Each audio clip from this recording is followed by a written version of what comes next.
¿Cómo están, queridos hermanos? Muy bienvenidos a este nuevo encuentro, a la clase número 4 de la materia de acercamiento al apóstol Pablo, sus cartas del seminario de nuestra amada iglesia, el seminario Quirios. Siempre es un gozo poder reencontrarnos para estudiar la palabra de Dios. Y hoy nos convoca a avanzar con la carta a los Gálatas, ¿sí? Nosotros recuerden que estamos explorando, acercándonos a las cartas escritas por el apóstol Pablo. Ya habíamos aprendido en clases atrás que Pablo estuvo acompañado de colaboradores, de algún que otro secretario, que también permitió que este evangelio quede sellado, quede plasmado por escrito a través de estos textos. Por eso digo que qué hermoso trabajo que hizo el Espíritu Santo, ¿no? En estas vidas, para que nosotros hoy, tantos años después, podamos disfrutar de su lectura y crecer en el camino en el camino del Señor. Esto es muy importante. Tenemos la palabra de Dios que nos permite crecer como cristianos, con la obra increíble que hace el Espíritu Santo en nuestras vidas, cuando llega a nosotros, y que también nos ayuda a comprender la palabra, así como el Espíritu Santo ha ministrado a estas personas, a estas vidas de la iglesia primitiva. Hoy este mismo Espíritu Santo nos está acompañando en este estudio de la palabra. Entonces no puedo dejar de decirlo, no puedo dejar de agradecer al Señor la oportunidad que tenemos. Y esto es muy importante porque esta carta es una carta trascendental. Voy a decir, igual me pasa con todo lo que voy descubriendo, ¿no? Cuando voy preparando las clases, todas los textos que voy analizando me parecen fundamentales para nuestra vida de cristiano. Pero este texto tiene una particularidad, tal vez que la distingue de las otras cartas. No habíamos trabajado sobre la carta sobre las cartas de Primera y Segunda de Tesalonicenses, cartas muy profundas, muy amorosas, y el amor de este Pablo pastor que está preocupado por estas iglesias para que se mantengan firmes en la fe.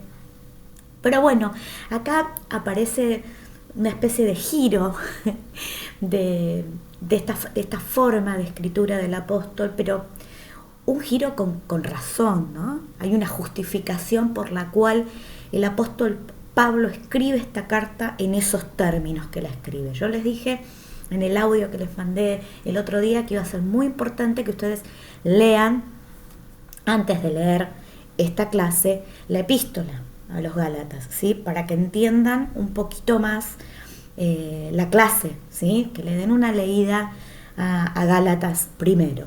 También sugerí empezar a leer Romanos. ¿Por qué? Porque bueno, vamos a ver en un momento de la clase donde hay correspondencia temática, ¿sí? Y es como que Romanos amplifica la teología de Gálatas. Lo vamos a ver luego cuando veamos Romanos.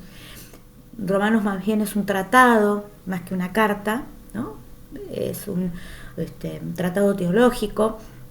Y justamente va a amplificar, va a profundizar algunas cosas que el apóstol Pablo, con la urgencia que tenía de escribirle a estos hermanos, lo hace así, ¿no? En esta carta parece espontánea, rápida, intensa, más cortita que lo que luego va a ser la carta a los Romanos, que es una carta, más bien un tratado, reitero. Este es un texto más largo, y más denso en cuestiones teológicas, y lo abordaremos luego, ¿no? Pero por eso estaba bueno leer algunos capítulos de Romanos cuando leemos Gálatas. Bien, avancemos un poquito. La epístola a los Gálatas se la conoce como la carta magna de la libertad cristiana. Es la carta una carta exquisita, ¿no? Que es una defensa, ¿no? Que lo que plantea es una defensa de la libertad. Y ahora vamos a ver qué libertad, ¿no? Es este anuncio desesperado que hace el apóstol Pablo, contrastando la esclavitud de la ley con la libertad que adquirimos a través de nuestro Señor Jesucristo, ¿no?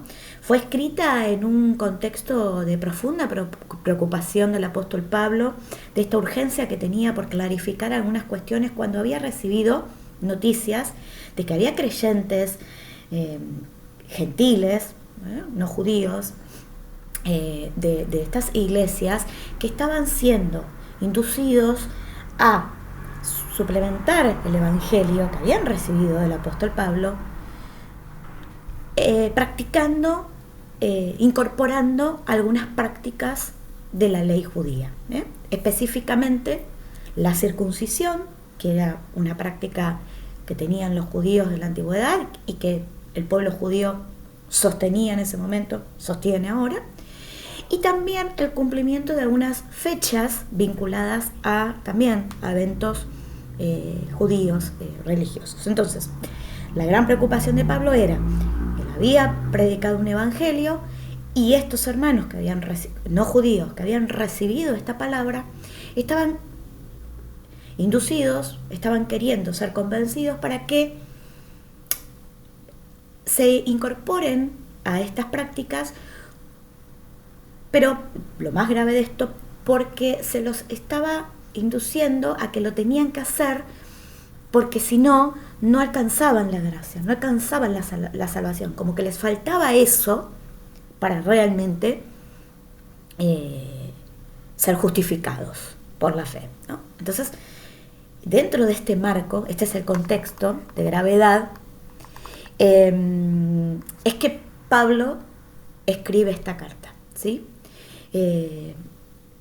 Porque él dice: alteraron lo que yo estoy predicando, están tomando estos elementos como esenciales para el evangelio en contraposición a lo que Pablo predicaba, que era un evangelio basado en la gracia de Dios manifestada a través del sacrificio de Jesucristo, una salvación que el ser humano recibe únicamente por fe. Entonces, si la salvación iba a depender del cumplimiento de preceptos legales, entonces el apóstol Pablo lo va a trabajar en lo primero que va a decir: están predicando un evangelio diferente.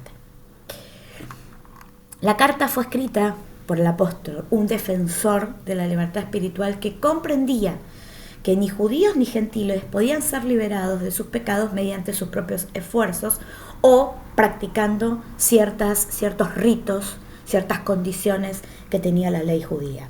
Todo ese cumplimiento o el posible esfuerzo que podía hacer como seres humanos no iba a tener como resultado la salvación de sus almas. Entonces Gálatas se convierte, con todo lo que Pablo desarrolla en ella, como la carta magna de la emancipación espiritual, ¿sí? Cristo nos redime, ¿no?, como dice Gálatas, de la maldición de la ley, hecho por nosotros maldición, para que por la fe recibiésemos la promesa del Espíritu. Allí yo les dejo donde encaja el libro de Gálatas en toda la historia de la palabra de Dios, a modo de ayuda visual. Vamos a adentrarnos, yo todo esto que dije como introducción, ahora lo vamos a profundizar capítulo por capítulo en el libro de Gálatas. Quiero ya advertirles algo, tal vez si veo que me queda muy larga esta clase, no sé, voy a arme 2 videos, vamos a ver, porque son realmente muchas páginas la clase de hoy, pero bueno, ameritaba explicaciones para que ustedes vayan entendiendo el contenido de la carta a los Gálatas. Lo primero que tengo que plantear es la cuestión de los destinatarios de la carta, ¿sí? Yo voy a bajar un poquito porque les dejo en esta clase un cuadro resumen, ¿sí?, que ustedes van a tener aquí. ¿Por qué? La realidad es que hasta la actualidad hay dos posiciones en relación a quiénes fueron los destinatarios de la carta a los Gálatas, ¿sí? Hay dos teorías que manejan los eruditos, los teólogos, los historiadores en relación a cuáles fueron los destinatarios. Independientemente de eso, el mensaje central, como yo lo digo al final, es que se defiende el Evangelio de la Gracia, ¿sí? Frente a cualquier intento por añadir esfuerzos humanos como condición para la salvación. Eso es lo central que nos tiene que quedar hoy. Pero yo tengo que comentarles que, a diferencia de la carta de Tesalónica, que vimos que fue específicamente a estos destinatarios, en Gálatas nos encontramos con dos teorías, ¿sí? ¿Por qué? Les voy a explicar, trataré de ser lo más sencilla posible, ¿no? Les queda todo este escrito, pero volvamos al mapa. ¿Quiénes eran los Gálatas? Bueno, antiguamente la región de Galacia, la región norte, fue una región conquistada, colonizada por los galos en el siglo III a.C. Esa región, conocida como una región étnica, donde estaban los galeses, o también se los conocía como los celtas, se mantuvo como reino independiente y luego fue absorbida por el Imperio Romano, y en el 25 a.C.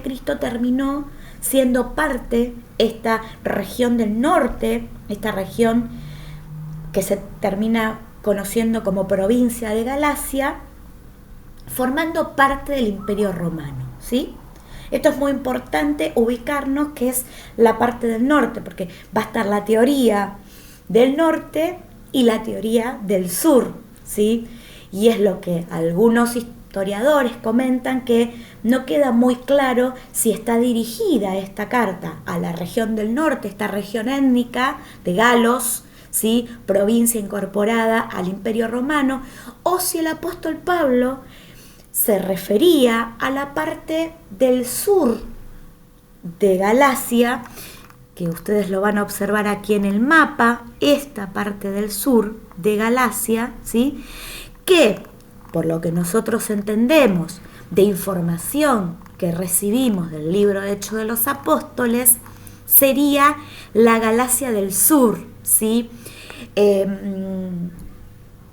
Región compuesta por Listra, Derbe, Iconio, Antioquía, toda esa zona del sur que, por el registro que tenemos de Lucas, fueron iglesias fundadas por el apóstol Pablo en su primer viaje de misionero, ¿sí?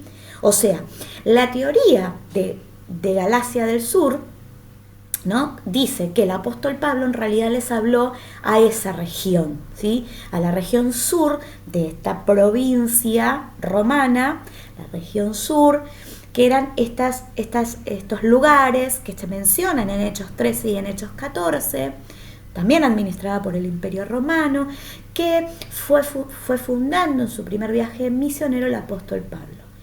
La teoría 2, que es la de Galacia del Norte, que es la que les contaba recién, que es conocida por la teoría étnica, que es esta zona del norte, donde estaban los galeses, que fue una región, según registra el apóstol Lucas, ¿sí?, en Hechos, evangelizada en el segundo o en el tercer viaje misionero de Pablo. Esta interpretación, la del norte, fue la interpretación sostenida por más tiempo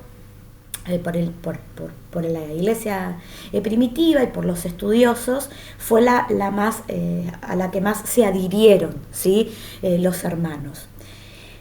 A ciencia cierta, depende de lo que los libros de estudio que leamos, surge este debate. Si el apóstol Pablo pensaba en esta región norte, en esta región étnica, evangelizada por él en su segundo o tercer viaje misionero, o en el primer viaje misionero, y hace referencia a la Galacia del Sur. Acá hay un hecho histórico que divide estas dos teorías, que es el que se relata en Hechos 15, el Concilio de Jerusalén, ¿sí?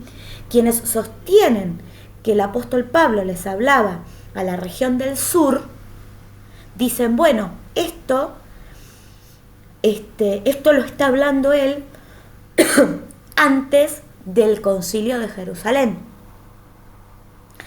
Pero quienes sostienen, por eso digo que fue una interpretación como más fuerte, más potente, quienes sostienen la teoría 2 dicen, no, Pablo escribe Gálatas luego del Concilio de Jerusalén. Después del Concilio de Jerusalén, yo, si quieren, no me voy a detener ahora, porque si no nos llevaría más tiempo, pero les puedo brindar material sobre el Concilio de Jerusalén, material que trabajamos cuando vimos Hechos de los Apóstoles. ¿Qué se debatió en el Concilio de Jerusalén? Pero que se emparenta, se vincula con lo que Pablo desarrolla en Gálatas, y un poco el enojo de Pablo con algunos hermanos, esta disputa que él tiene, por ejemplo, con el apóstol Pablo en relación a esa obligación que se había impuesto a los gentiles de indefectiblemente tener que pasar por la circuncisión o por otra práctica judía para ser realmente cristianos, ser salvos, ¿sí? Es un poco el debate el concilio, pero que bueno, no nos vamos a detener ahora, pero para que ustedes vean, de acuerdo a estas dos posiciones, ¿no?, que un poco el evento histórico que explica una u otra es el concilio. Si Pablo les está hablando antes del concilio o si Pablo les está hablando a esta región del norte posterior a la discusión del concilio de Jerusalén, ¿sí? Espero haber sido clara. Si les quedó dudas, esto es porque tengo que explicarles estos debates, ¿sí? Volviendo a esto, ¿no?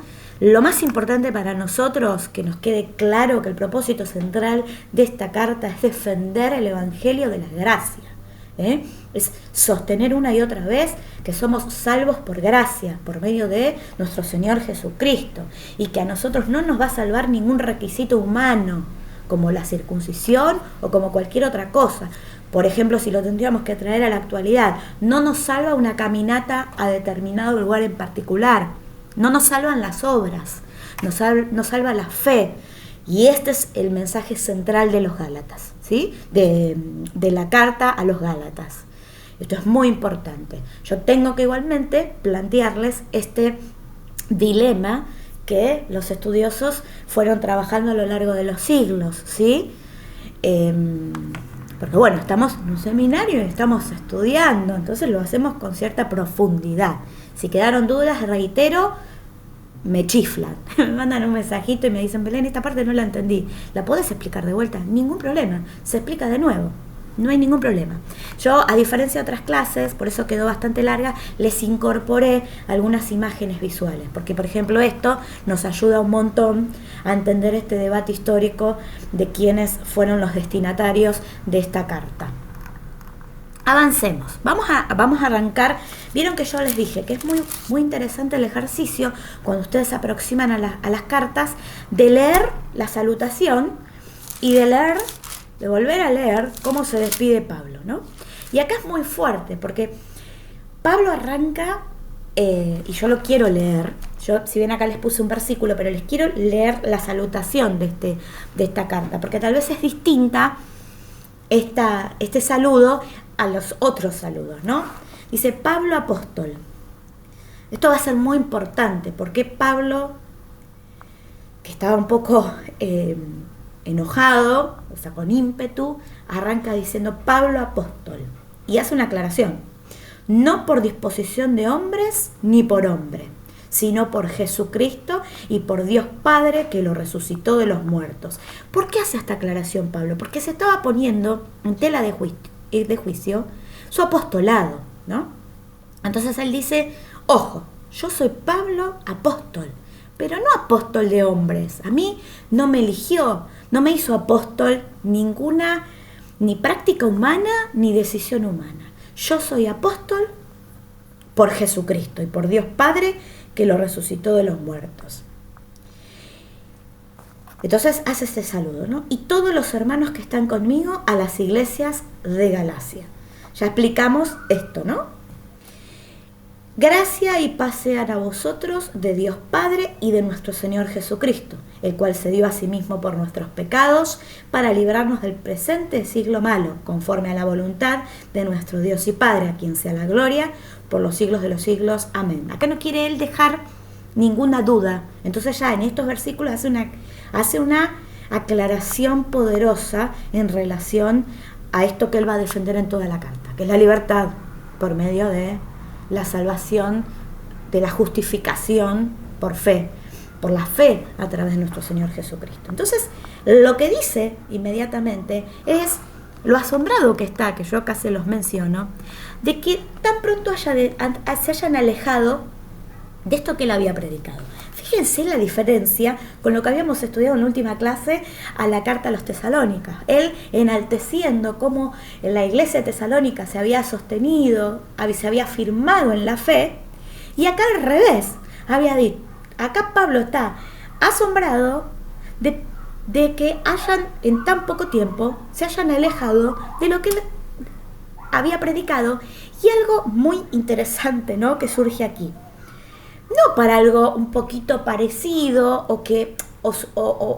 sino él dice de un evangelio distinto, que no tiene nada que ver con lo que yo les estoy predicando, ¿no?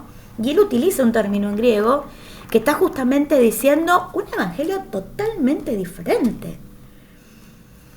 ¿Por qué él dice un evangelio? No es una variante el del evangelio que es legítima, ¿no? Porque, a ver, hermanos, podemos hoy encontrarnos dentro de la iglesia cristiana, evangélica, ciertas cuestiones que son legítimas, qué sé yo, en los modos, qué sé yo. Les voy a poner un ejemplo.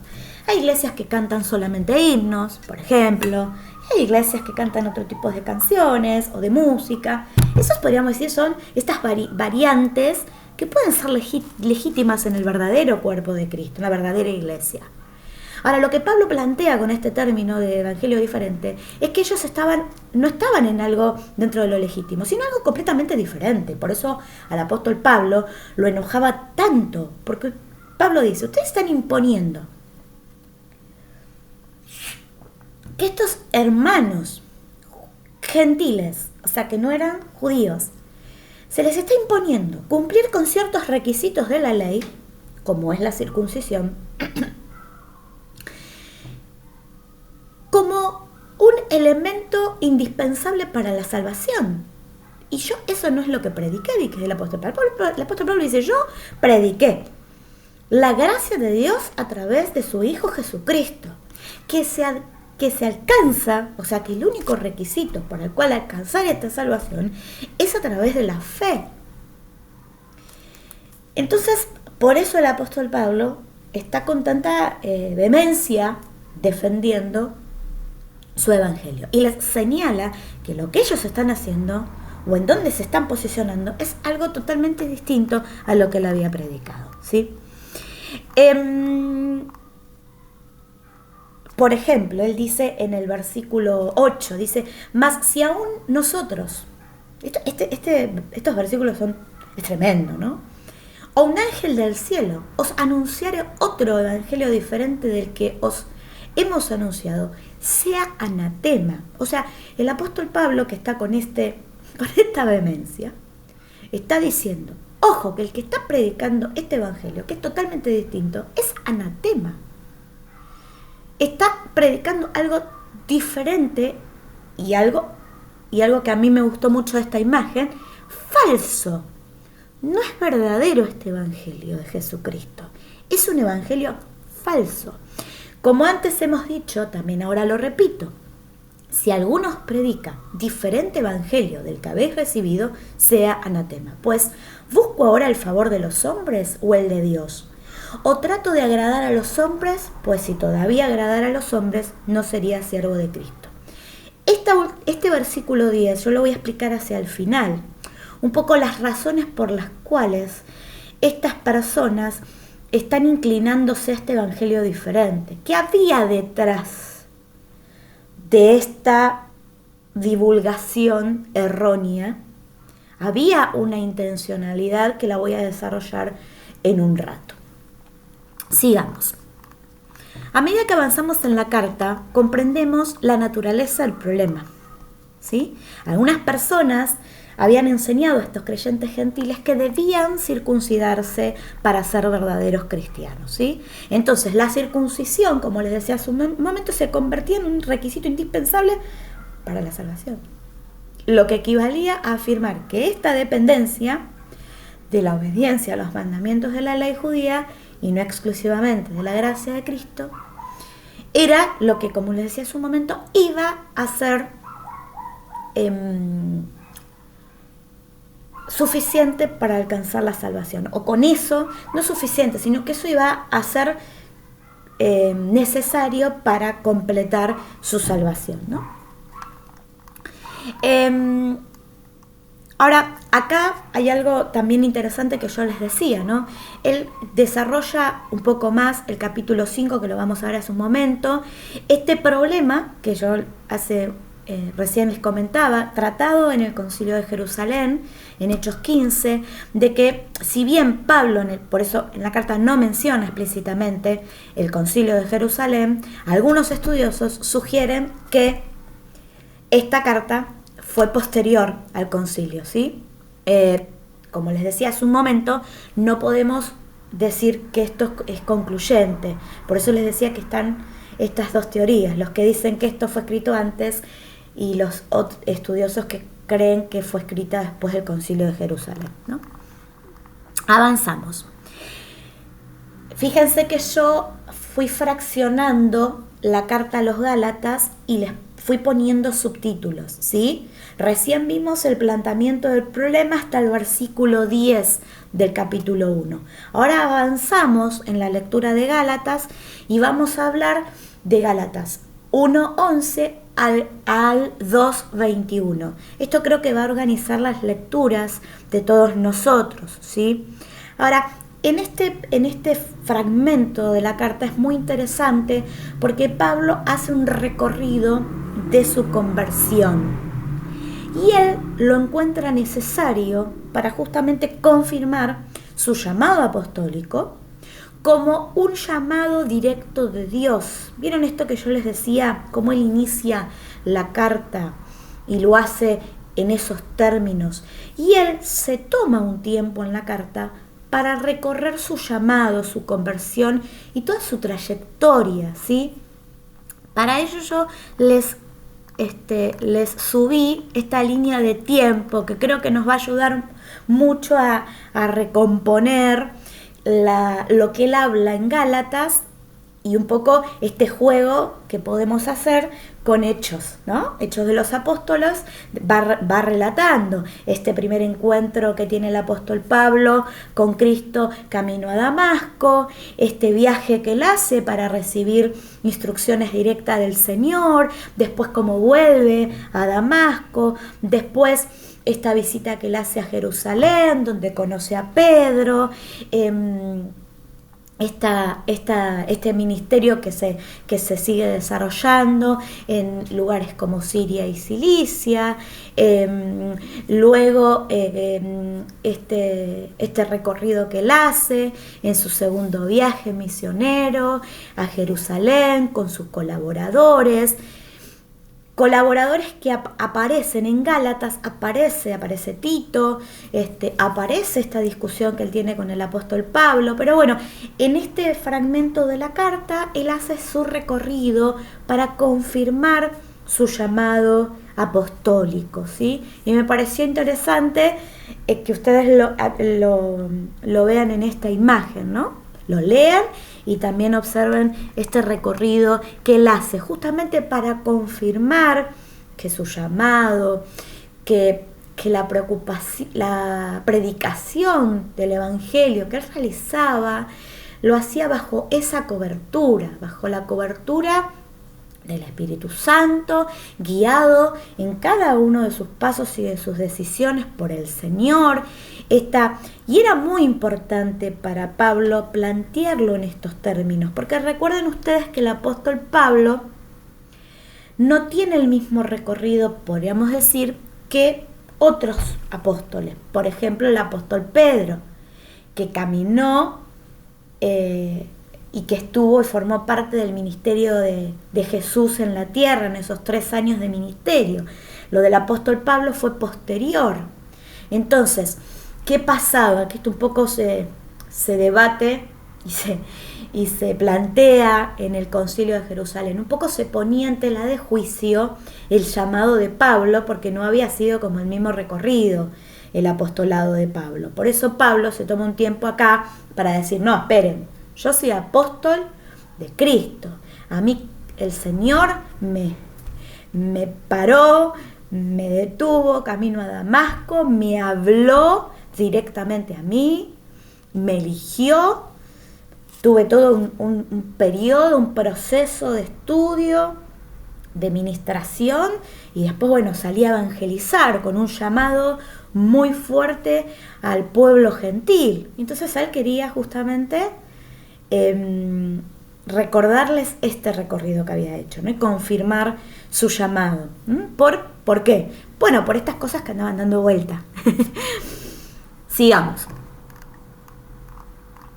Esto es un poco, voy a avanzar porque es un poco lo que expliqué recién. Bueno, yo quiero sí hacer mención de esto, porque él, por ejemplo, en este recorrido que él hace, menciona la situación de su colaborador Tito, un hombre griego, gentil, y él les recuerda que cuando porque él hace toda una defensa de la libertad espiritual, y les dice, ni Tito, que estaba conmigo en ese momento, siendo griego, fue obligado a circuncidarse. Recuerden esto, dice, ¿no? Bueno, esto es lo que les decía recién, de este debate que surge, ¿no? Él en este relato hace alusión a una situación de conflicto que se genera con el apóstol Pedro, que después terminan resolviendo, ¿no? Pero y él lo explica, lo trae a colación, donde justamente Pedro se había alineado a estas personas que sostenían las prácticas judías como prácticas necesarias para la salvación, y entonces Pablo les recuerda y los reprende públicamente, recordándoles que la justificación se daba a través de la muerte de Jesucristo, y que si no se valoraba esta justificación, si uno la justificación la entendía como el cumplimiento de la ley, bueno, la muerte de nuestro Señor Jesucristo fue, hasta él lo dice en términos fuertes, ¿no? Bueno, fue innecesaria. ¿Para qué murió Jesús en el Calvario? Si vamos a decir que ahora necesitamos estas prácticas para alcanzar la salvación. Por eso fue una pelea fuerte, ¿no? Entre estos hermanos que se habían alineado a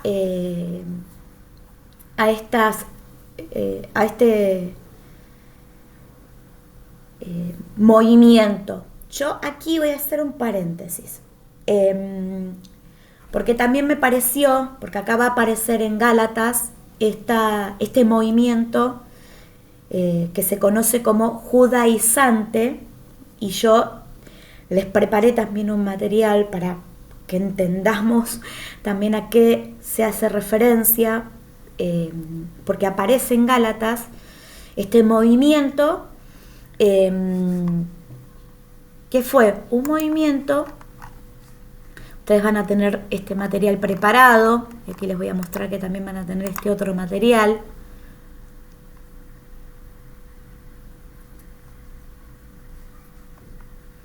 Que fue justamente el conflicto que en ese momento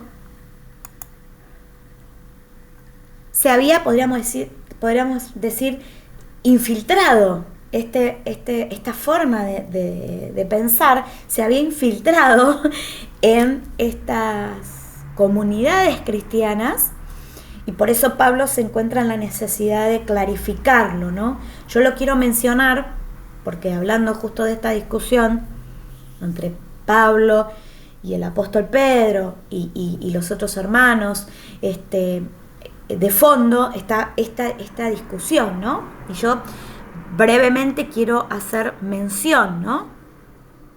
¿Qué era este movimiento, ¿no? Judaizantes. Judaizar eran aquellas personas que adoptaban prácticas religiosas judías o que buscaban influir a otros para que lo hicieran, ¿sí? En el Antiguo Testamento se usa, en el libro de Esther, este término, y en el Nuevo Testamento se vuelve a utilizar en el libro de Gálatas, ¿sí? En Gálatas 2:14, que dice así, yo lo voy a leer: pero cuando vi que no andaban rectamente conforme a la verdad del Evangelio, dije a Pedro delante de todos: si tú, siendo judío, vives con los gentiles y no como judío, ¿por qué obligas a los gentiles a judaizar? ¿No? Y yo lo tengo que comentar, porque ¿qué quería decir esto? Bueno, porque había un movimiento de personas que practicaban que asumían, que incorporaban prácticas religiosas judías, o, como en este caso, en este contexto, que buscaban influir a otros a vivir como judíos, a seguir estas costumbres judías, obligándolos, porque lo que pasaba en ese momento es que a estos cristianos los querían obligar a judaizarse, ¿sí?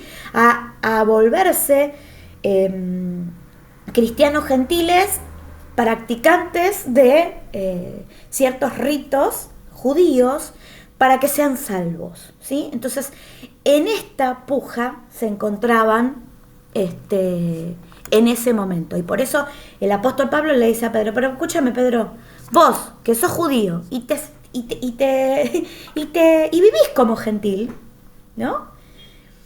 Y compartís la mesa con los gentiles. De hecho, Pedro termina comprendiendo, cuando le predica a Cornelio, termina comprendiendo que Dios no hacía acepción de personas, y predica a un gentil como Cornelio, porque vos ahora querés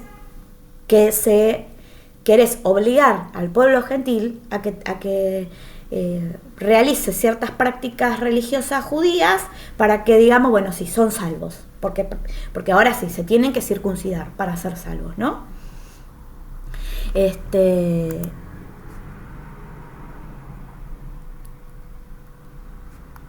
Bueno, acá yo les hice un resumen, y un poco es esto. Es esta disputa entre el evangelio que predicaba Cristo y este evangelio diferente. A eso nos referimos, y a eso se refiere cuando el apóstol Pablo le dice a Pedro: ¿por qué obligas a los gentiles a judaizar? ¿No? ¿Qué quiere decir el apóstol Pablo con eso? Y un poco lo desarrollo, no nos vamos a detener mucho más porque si no es muy largo, pero ustedes van a tener todo este material a disposición, van a tener este texto que se explica un poco en qué consistía este movimiento, y que este movimiento en definitiva, creo que acá está, este movimiento en definitiva tenía un propósito detrás, El movimiento judaizante no fue simplemente un error exegético, por eso me parece importante ponerlo sobre la mesa, ¿sí? Fue una colisión entre el miedo que había político, ahora lo detallo un poquito, y esta rigidez que había religiosa de lo que era la religión judía, y la firme resistencia que hace Pablo permitió que, podríamos decir, triunfe la teología de la gracia, ¿no? Que el cristianismo pueda terminar entendiendo que la salvación se daba a través de la gracia por nuestro Señor por el sacrificio de nuestro Señor Jesucristo, ¿no? Y entonces el cristianismo no queda arrastrado y convertido en una secta nacionalista judía como podría haber sido, porque si triunfaba esto que Pablo estaba señalando de que los gentiles tenían que, para ser salvos, adherirse a todas estas prácticas judías, tal vez la historia del cristianismo se hubiese convertido en otra cosa. Gracias al Señor y a la revelación del Espíritu Santo y a la sensibilidad del apóstol Pablo y de los demás hermanos, llegaron a comprender que no podían de ningún modo filtrarse estas ideas judaizantes al pueblo de Dios, al verdadero pueblo de Dios. ¿Sí? Bien. A ver si podemos avanzar o lo dejamos aquí, porque, bueno, a mí me parecía muy importante explicar esto de este versículo sustancial de Gálatas 2, 14. Yo creo que voy a dejar hasta aquí, ¿no? Retomando lo que dije recién para que nos quede claro esta idea central. Bueno, vamos a hacer un repaso, así nos ordenamos, porque voy a cortar aquí para que no quede muy larga la clase y vamos a continuar con Gálatas en la clase siguiente. Pero quiero retomar lo que hoy estuvimos viendo en la clase. Hablamos de que Gálatas se la concibe como la carta magna de la libertad cristiana. Es una carta que defiende la libertad en los términos en los cuales desarrollamos, por medio de la gracia. Somos libres del pecado, de la esclavitud, a través del sacrificio del Señor Jesucristo. Ese sacrificio ha sido regalado a nosotros por medio de su amor, ¿sí? Ha sido pura gracia, no ha sido sacrificio humano, no requiere esta gracia. Este verdadero evangelio deja bien en claro, esto lo vimos recién, de que alcanzamos la gracia de nuestro Señor Jesucristo por medio de la fe. Es un regalo que hemos recibido y que lo vamos a alcanzar si nosotros creemos de todo corazón que Jesucristo es el Hijo de Dios, que murió por nuestros pecados, que resucitó al tercer día y que Él está sentado a la diestra de su Padre. Entonces, hoy vimos cómo esta carta se va a convertir en una carta esencial para defender esto, ¿sí? El apóstol Pablo también escribe esta carta a las iglesias de Galacia. Aprendimos que dentro de esta frase, iglesias de Galacia, hay dos teorías. Hay una teoría que habla de que en realidad el apóstol Pablo le estaba escribiendo a la región del norte de Galacia, esta región étnica de galos o de celtas, también se conoce este lugar en donde el apóstol Pablo escribe esta carta luego del Concilio de Jerusalén a estas comunidades que él había evangelizado en el segundo o tercer viaje misionero. Por otro lado, sabemos que también hay una teoría en donde dice que en realidad Pablo estaba hablando a la región del sur, que es donde él evangeliza en el primer viaje misionero, y que en realidad esta carta la escribe antes del Concilio de Jerusalén. Nosotros aprendimos en esta clase que independientemente de este debate que llega hasta la actualidad, lo indispensable es entender que esta carta es una carta poderosa que nos explica el mensaje que miren cómo es, ¿no? El Señor, la armonía de la palabra. Lo central de esto es que el mensaje es que somos justificados por medio de la fe. Este mensaje que habla el profeta Habacuc, en Habacuc, esto de que el justo por la fe vivirá, lo retoma el apóstol Pablo y dice en esta carta, esto es lo más importante de la carta, que no existe estar más o menos justificado de acuerdo a las prácticas en este caso judaizantes, estas prácticas como la circuncisión y otros ritos, para ser más justificados, sino que la justificación se alcanza, la plena justificación se alcanza por la fe en Cristo, por la gracia de Dios, independientemente del origen étnico de nosotros, ¿sí? Bueno, hicimos este primer recorrido. Yo les advertí que Gálatas era una carta potente, ¿sí? Les voy a dejar entonces, para ordenarnos nuevamente, esta primera parte de la lección, en donde nosotros hablamos de la carta de los Gálatas como la carta magna de la libertad espiritual, donde hablamos del tema del destinatario y donde presentamos el problema y el recorrido que él hace, el apóstol Pablo, de su propio llamado para confirmar el mensaje que estaba dando y para también plantear a estas comunidades el peligro de que se estaba predicando un evangelio diferente. Esto es re importante.